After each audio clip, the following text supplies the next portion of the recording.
Greetings, and welcome back to Terra, my Minecraft survival world. Today I begin Project Respawn. I die a lot. And every time I die without a respawn bed set, I get shoved all the way back to spawn. And yeah, this is becoming slightly irritating. With this episode, I need to come up with a better way to die. Never thought I'd say that. My plan to fix that is to create an epic, dark, Warhammer-inspired spawn base, so that if I die without a respawn point, I can easily lock in and get going again. Enough thinking out loud, let's go. Before I can get started on my spawn base, there are a few things that I need to take care of. I truly have the perfect location for my starter base and silo, ice-capped mountains, wide open views and plenty of rooms for a cozy little village. Unfortunately, so far all I have really done is dig a very large hole for my silo and terraform approximately half of this valley. To clean this up, I made a simple list of 4 things I plan to do, assuming my procrastination did not intervene. But yeah, following steps all went to hell, so instead I'm just going to describe what I did. I cleaned up and smoothed terrain lines, going at this with my eyeballs until I'm happy with the lines, platforms and other foundations. Then I did some texturing passes, trying to get different textures to blend in with each other wherever possible. Dug some holes for ponds and a river, filled said ponds and river with water, created a temporary path and walkway for the ravine, removed a questionable overhang from the entrance mountain ravine thingamabob, and I tested out a portion of the official pathway design and expanded it a bit. On a completely unrelated note, I've been using shulker boxes to survive this Terra boring process. Unfortunately, they are all still the same color and I am deeply forgetful, so that does not help. This inspired me to finally dye, name, and sort some shulkers for common building supplies, making them slightly easier to identify whilst I'm out working. I've got boxes for common woods, common stone types, dirt, grass, decorative greenery, and various other I will need this later materials. Realistically, I'll probably lose some of these shulkers, but for now I'm keeping them in this open space in my storage area for when I'm not actively using them. This will also help keep my ender chest clean, and gives me the comforting illusion of organization. Anyways, back to terraforming. To continue on with my seemingly already long yet still growing list of changes, I built 2 little bridges, one to cross over the river to the other half of the valley, and the other to cross over the ponds heading to what will be the Great Ravine entrance. Whilst working on water features, I flew over to a nearby river to grab a few salmon using water buckets.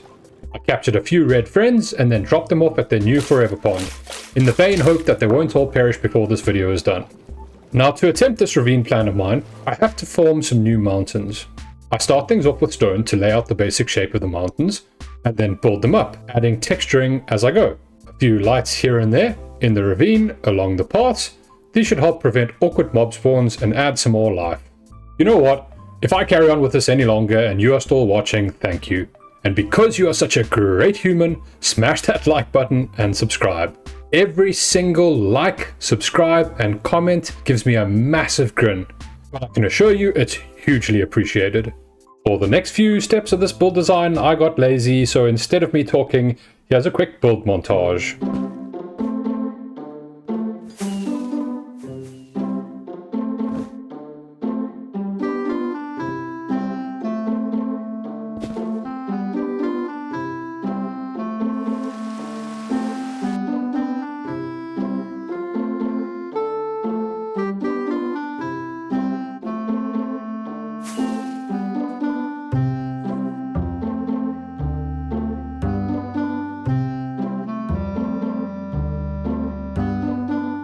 Starting off at the original entrance to the silo from episode 1, we now have a much better view.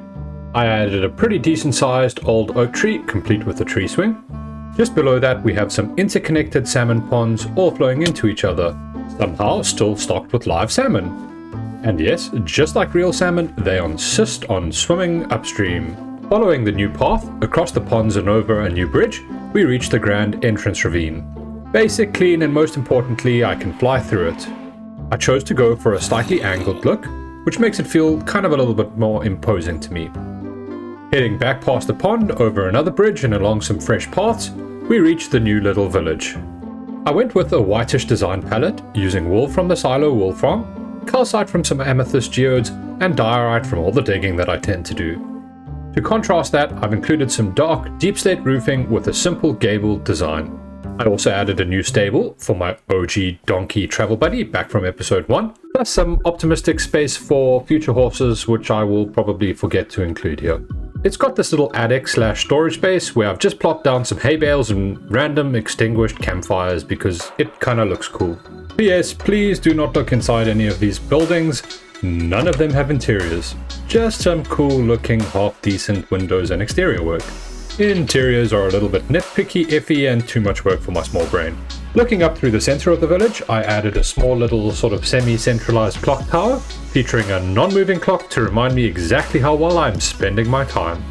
I also added a town hall with a small tower and a generous amount of empty interior space, reserved exclusively for future neglect.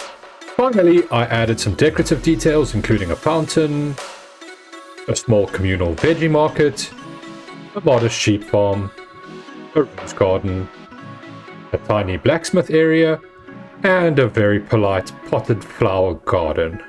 With all of that done, I feel a lot better about the state of the Starter Valley area base place thing, and in a shocking turn of events, I have decided I've spent enough time outside, and I feel like doing some more digging to expand my already pretty large silo hole. So for the next level of my silo, I need to go down, deep down. I'm going to extend this floor all the way down to bedrock and a little bit more. I want to add one last cool build to cap off the bottom of the silo, and I feel like I've got a little extra free time. So that means I'm going to spend some of it deleting bedrock and opening up the silo to the void. So I need to actually do the work. So I'm going to dig this hole all the way down to bedrock. I'm going to try my best to collect all of the cobbled deep slate, as I'm going to need a whole bunch of it later for my spawn base. Now that I'm at bedrock, there's still a bunch of deep slate in all these nooks and crannies between the bedrock. And to get rid of that, I can't really be bothered to dig it by hand, so here comes the TNT. Boom boom and bye bye deep slate. Next, I need to get rid of the bedrock itself. And for that, I need a fancy machine. And said fancy machine behind me will do just the trick. This uses a 1 game tech clock, which powers and depowers some redstone at a very specific tick phase. It enables me to power a piston, and then swap it with the headless version, which thinks it was extended into the bedrock. Then, when you depower the redstone line like this, the piston retracts and the bedrock is deleted. Bye bye bedrock. This is a little more tricky to use than the traditional TNT piston explodey method, but it's easier to use when deleting more than one block at a time. Now that it's working, and I've got the hang of it, I'm going to get busy. All I'm going to have to do is rebuild the machine a few times all over the area of the bedrock I want to delete, but that's no problem. This shouldn't take more than a few hours. Woohoo! So excited. No, really, so excited. Finally, several hours later, one big hole in the void, complete. Since I have a centralized storage system, I figured it would be cool to also have a centralized trash system. I want all the overflow from my bulk storage, trash system, and basically the entire silo to end up getting sent over and deleted by the hungry void. Om nom nom nom. I'm going to create another circular chamber with a dark atmospheric tone to kind of go along with the void theme. Something that feels less functional Minecraft build and more very forbidden ritual site. For materials, I went with blackstone, deep slate, basalt, tuff, along with all their variations, to keep everything dark and ominous. For the build itself, at the center is the void, celebrated for responsibly consuming all of my unwanted items. Surrounding it, there's a small platform, where one may pay homage to the great silo by sacrificing anything they no longer need. The chamber itself is supported by a series of tall pillars, held up by some form of completely made up magic, because only magic could realistically support the weight of my giant silo and ego. Those two can be interchanged. All of that is capped off with another dome-like structure, featuring a ritual opening where the silo deposits its waste. Truly sacred architecture. To finish it off, I topped off some glass panes with a few floating candles to reinforce that magical, ritualistic atmosphere, and to provide just enough light to see what terrible decisions are being made and to prevent mob spawns. A small amount of crying obsidian here and there adds some nice dripping effects, which further supports the idea that this place should probably not be questioned too closely, unless you like cults and want to sign up to a dark religion to sell your soul. Why not? Then, to bottom off the bottom of the silo and hide the ritual void deletion site, I decided to fill up the floor with a muddy, wet kind of feel at the bottom of the silo.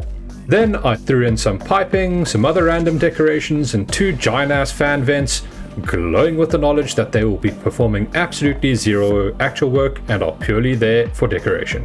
One quick last overview before I move on to more exciting things. Jumping down the silo, I am now greeted by actual flooring, which is looking pretty cool. I didn't want to go completely overboard, and I think this achieves my desired low effort to awesome final product. Jumping down here, I end up at the pedestal of ritual item deletion. Dark, gloomy, and terrible for YouTube, but somewhat functional. Finally, I can move on to the next phase of preparation for the massive spawn base looming over me. Let's get out of here. I've been eating through my shulker box supply at a rapid rate, and I'm going to need a few hundred to store all the items I need to build my spawn base later on, so that means I need more shulkers. Additionally means that I'm going to build a shulker farm. I've gone with this design that I found on the technical Minecraft catalog over on Discord, which is pretty easy to build, and has a step-by-step guide for anyone who wants to build it themselves. Links in the description. But instead of just one of these, I'm going to build 4. Hopefully 4 times the rates, and more than enough shulker shells. For now. It works by using an actually intended duping glitch. When an open shulker is hit, it makes 5 attempts to teleport away. Upon being hit and teleporting away, it spawns a new shulker in its place, commonly referred to as duping. But if there are too many shulkers within teleportation range, then no new ones will spawn in. So to avoid this, this farm uses scaffolding and half slabs to force the shulkers to teleport upwards, eventually ending up in a killing chamber, stuffed with more than 24 mobs, and in turn killing themselves. Hopefully dropping some shells. Now that I know how this all works, let's go and actually build the farms. First things first, I have some goodies and blocks I need to gather, including 3 shulker boxes of slabs, easy, thanks to all the deep state I've mined. 3 shulker boxes of scaffolding, I've got plenty of bamboo stored up and tons of string from my general mob farm, and then I'm also going to need several other random odds and ends. As for the farm's location, I figured I could build it near the drowned pond, as another addition to the temporary zone of things I want far away, so that I can continue to ignore their existence unless I actually need something from either of the farms built here. With the location chosen, and hopefully not going to interfere with too many other things going on in my world, and hopefully not the drowned farm either, I might as well get cracking with the build itself, and maybe I'll shed a few drops of insight whilst building. As mentioned, I'm going to build 4 of them in total, in the hopes that rates will be increased, which means I'll get more shulker shells. I added a central collection chamber using some ice water streams, far enough under the farm so that shulkers won't be able to teleport to it. Additionally, I added a central on-off switch, which opens some trapdoors, triggering the shulkers and snow golems to get angry at each other and ultimately start or stop the farm. All of this is surrounded by open air and 0 effort put into decorating it with some useless shell of a building. I've got more than enough big ideas in the future, and in order for me to actually get to my future plans, including the giant spawn base I'm going to build, I really need this farm. So yeah, let's get moving. Before I can go ahead with any of those plans, the farm kinda still needs shulkers. So yeah, that's going to be fun. Up to the end I go, where I need to find some wild shulkers and convince them into becoming new roommates with a minecart. Probably going to need to grab a few things from the silo first, some potions, some rails, a minecart with a furnace, first time for everything, and a bunch of building blocks. I ended up choosing this entity to perform my kidnapping, mainly because there is a nearby portal which I can use to send the shulkers through to the overworld. It's a little far off, but that's what the netherrack and rails are for. Now to capture one of these sneaky little dudes. There's a nifty little trick I can use. Basically, by going invisible, I can break the back of the end city wall thing, place a few blocks, and then with some rails, when I place down a minecart, it should capture a little dude.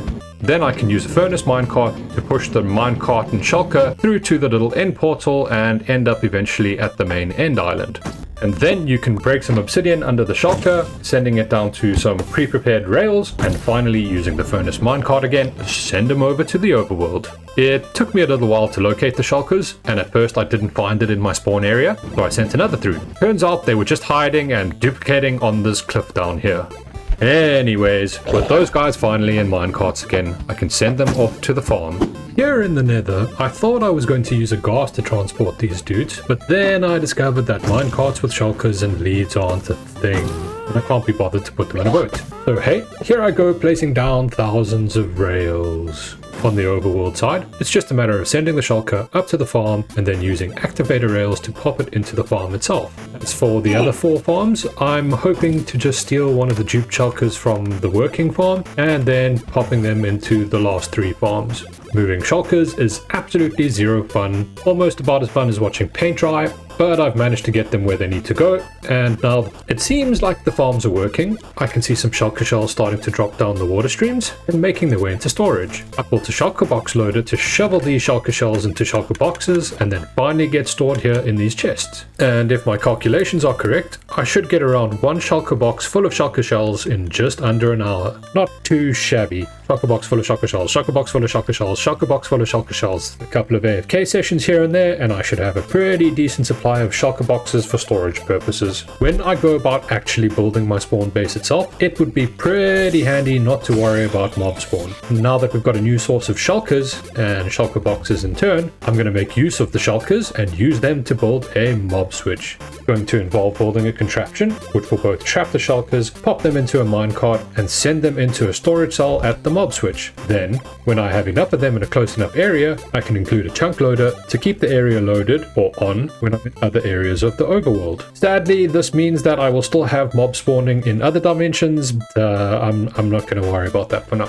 First things first, I need a location that is nearby to the farm and will be open enough for me to actually build it. And here it is, right near the shulker and drown farm in a big open plains biome. The mob switch itself is probably the simplest build I've ever made. It's just a series of glass cells wrapped by some temporary scaffolding, which I'll use to transport the shulkers into their new cells. Nothing fancy, just a functional build. Moving the shulkers though, that's going to be fun. With the rail line going all the way back to the shulker shell farm, I've set up this basic little shulker loading platform. Shulkers will sometimes teleport to this little platform, and standing in the safe zone, I can check if there are any shulkers available and use a dispenser to dispense a minecart, picking up the shulker and sending it off to the mob switch. Once at the mob switch, I have to do a little dance of invisibility to attempt to convince the shulkers to get out of their minecarts into their new forever cells. Thankfully, shulkers are one of those weird mobs that don't need a name tag, thus they never despawn. Unless I accidentally kill one whilst trying to get it into its new home.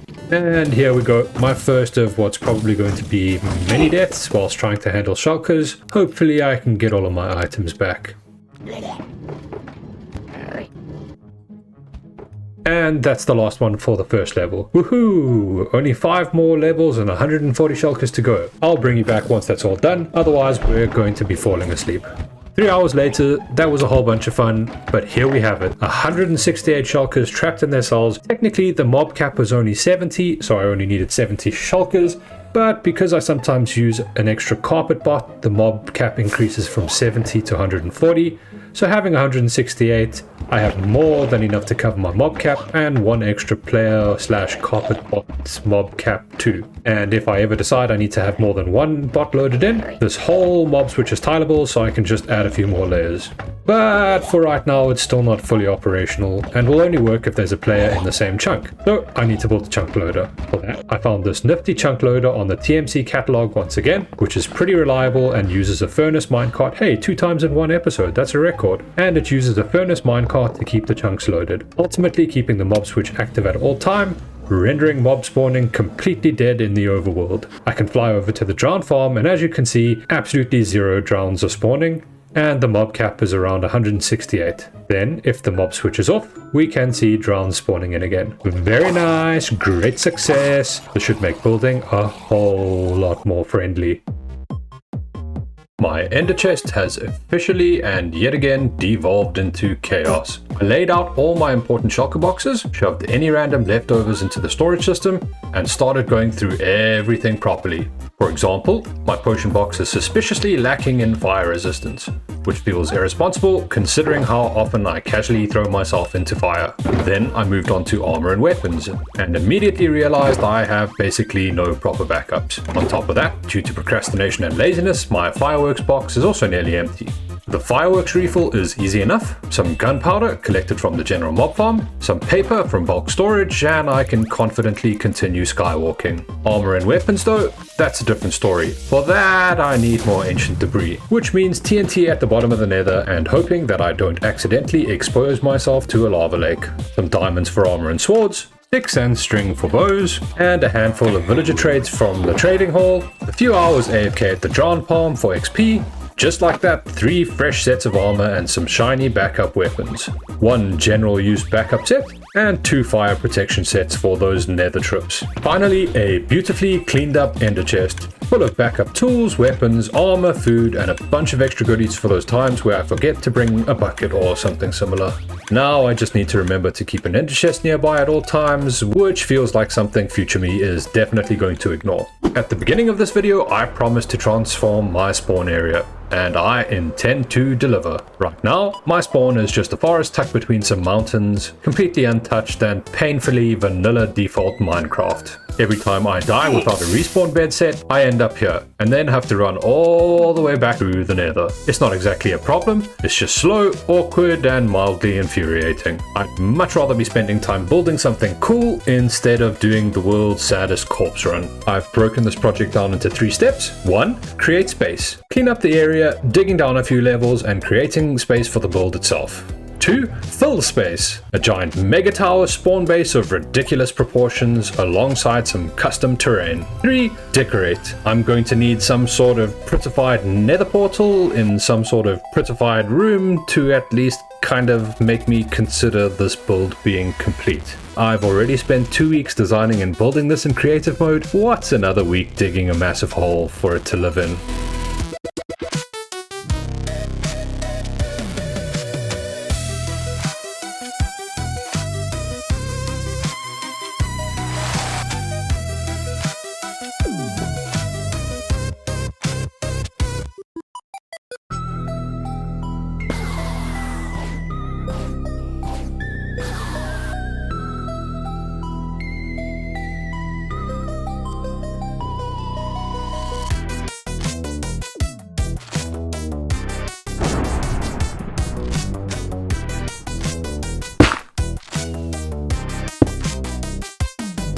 In hindsight, it was a colossal mistake to do this by hand. Setting up a world eater felt a little excessive just for a few layers, so was manual labor. Still, it wasn't a total loss. I now have a mountain of materials for future builds. Thanks to past me for spending the first half of this episode building a shulker shell farm. Foresight, maybe? Wink wink? I extracted enough cobble and stone to last the rest of this playthrough, more dirt and grass than I'll ever need for terraforming, tens of thousands of ores, and because this was originally a forest, an unreasonable amount of biomatter and leaf litter. Whilst digging, I also trapped a few pairs of mobs, future investments I'm calling them, cows, sheep, chickens, and even a pair of snow foxes. That was just me getting distracted. Before I can actually do any terraforming or building, there's just the small matter of a general lack of resources that I'm probably going to require. Not probably, definitely. I need over 113 shulker boxes of purple stained glass. Yes, you did hear that right.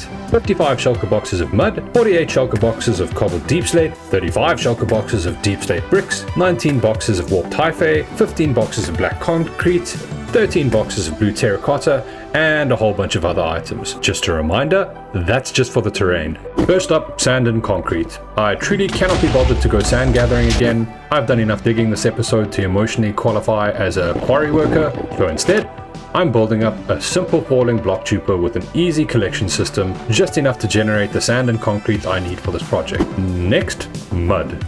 55 shulkers of mud to be precise. Could just run around with water bottles and dirt converting it manually, but that sounds like a slow descent into madness. Instead, I'm using this mud converter I built in my silo. Chests full of dirt go in, and thanks to TNT and pistons, mud comes out. For deep slate, I've got some stored in bulk, and a whole bunch more tucked in the original storage silos from when I did my big dig for my starter base. On top of that, I also have to convert a bunch of it into deep slate variants. As for warped hyphae, I've been running my tree farm every now and then, so converting warped stems into hyphae is just a bunch of manual crafting. Blue terracotta means more beacon digging, this time for plain terracotta, which I can then dye blue and hey presto, there we go, job's done. I also need 16 boxes of blackstone in its various forms, bricks, polished, the works, etc. And my current stock is concerningly low. Normally, I'd rely on my tiny Hoglin bartering farm, but that would take far too long in this case, and cost far too much gold, which I don't have. So instead, I'm going to casually dismantle a Bastion Remnant or 7. With that all done, I can move on to step 2, filling space.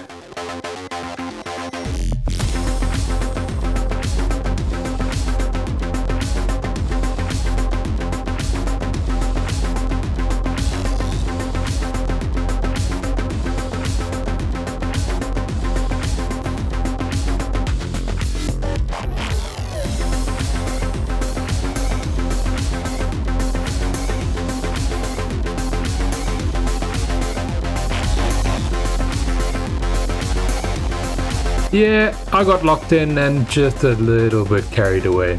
I was just so stoked to see the terrain that I couldn't help myself and built the tower at the same time. Ignoring the fact that this monument is just a shell right now, I need to move on to step 3, decorate. Currently, as epic as this build is, it's still empty and just a little lifeless. So I made a small list of to-dos. Light up the caverns underneath the terrain. Check. Move the beacons from on top of the terrain to underneath it. Check. Find out where I respawn so that I know where I will pop out if I die without a spawn point. Check. Figure out where mobs and entities that go through the end portal in the end up. Check. Add a path with some slabs and stairs to make traversing it a bit more easy. Check. I also currently have no access to the nether. I'm going to build up the ground floor of this tower, keeping it dark, using blackstone, deep slate and nether bricks. I tried to give the ceiling that gothic vibe using arched roofs and only a little lighting to showcase the ceiling. As for the nether portal, I built up this facade in front of it with a kind of skull-like look, which ties in with the theme of the build. The build is looking pretty decent and definitely fits in with the dark, almost apocalyptic theme I had planned out. However, it's still missing something. And that means I'll need to head out and gather a few more materials to kind of complete this area. I need to get my hands on 21 shulker boxes of purple stained glass, using lapis from villager trading for blue dyes, and red dyes from bone mealed rose bushes. I can craft that into purple dye and combine it with plain glass to get purple stained glass. Alongside that, I need 13 boxes of magenta stained glass. Once again, bone meal coming in clutch with some lilac flowers, which can be crafted into magenta dye and then combined with glass. Additionally, I need 5 boxes of red stained glass, same story, bone meal, some rose bushes, and profit. 5 boxes of pink stained glass, this is getting boring now, bone meal, peonies, and hey presto, pink stained glass. 3 boxes of white stained glass, you guessed it, more bone meal. This time, just smushed into dye and combined with plain glass. And roughly 500 end rods. Quick trip to the end, chop down some chorus plants, smelt the chorus fruit, and combine with blaze rods to get end rods. Super satisfying watching my material list fade away like my social life. Going along with the whole corrupted land theme, I wanted to look up and see some kind of storm swirling around the spawn fortress. I created this pattern using a bunch of lead stained glass, lit up in the central core using end rods, and then dimming out at the edges. I also created some highlights and spiderweb-like patterns using more of the red and white glass to create some extra interest. Overall, the effect turned out pretty cool and really stands out from far away. What do you think? Do you get a kind of movie-like something about to go down vibe? Let me know in the comments. Whilst I am going to call this build done, I still have some future me problems. The surrounding terrain kind of looks meh and needs to be properly blended into the biome itself. It kind of stands out right now. Other than a glorified nether portal party, this base might benefit from some more functional builds. Additionally, there are still several floors and rooms standing empty and my interiors could do with some serious help. Then again, this entire base has basically served as a test bed for my future main base, so it's been a great learning curve. I need to go and catch up on 6 weeks worth of sleep. So don't be a noob, leave a like, subscribe, and let me know what you think. See you in the next one.